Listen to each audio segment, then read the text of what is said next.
Hey, what's up mga kaballers? Maligayang pagbabalik sa aking channel. Halina't pag-usapan natin ang balitang Alperen Sengun to Warriors trade na bumigay na ang Houston Rockets at ang balitang Westbrook may pag-asa ng magkampiyon sa Denver Nuggets. Tara na't pag-usapan natin yan dito sa Basketball Hot Shots.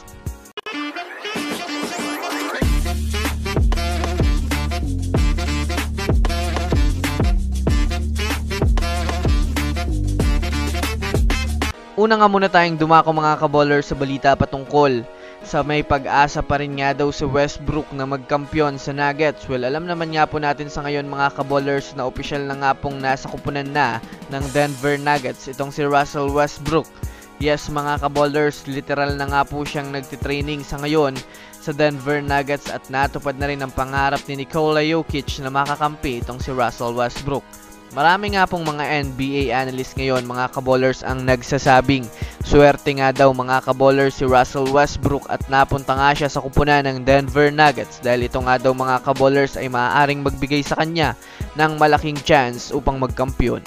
Kung susumadayan nga natin mga kaballers, malaki rin nga po ang maitutulong ni Westbrook sa kanilang team dahil na rin naman sa maaasahan nga nila ito mga kaballers pagdating sa shooting, mga hustle play, offensive rebound at defensive rebound. Kaya naman masasabi na rin naman natin mga kaballers ngayon na dumagdag na naman nga po ang lakas ng Nuggets at ito nga po ay pwedeng tumulong sa kanila upang makuha muli ang kampiyonato.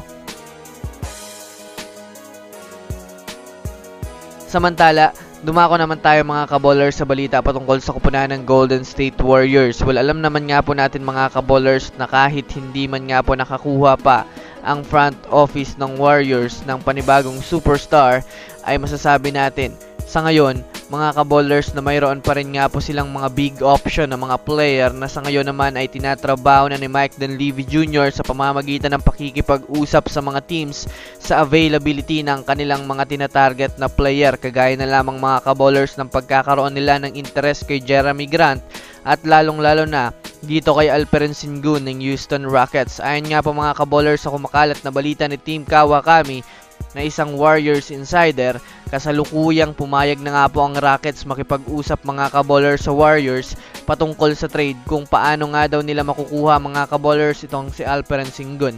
Kung susumadayin natin mga kaballers, isa rin nga po ito mga kaballers sa mga rising star ng Rockets na maaaring magdala sa Warriors ng malakas na impact kung sakaling makuha nila ito. So yun lamang mga kaballers, yun lang naman muna ang pag-uusapan natin ngayon. Pindutin ang subscribe and hit nyo na rin ang notification bell para sa mga susunod na updates sa mundo ng basketball. Again, this is Basketball Hot Shots. Thanks for watching.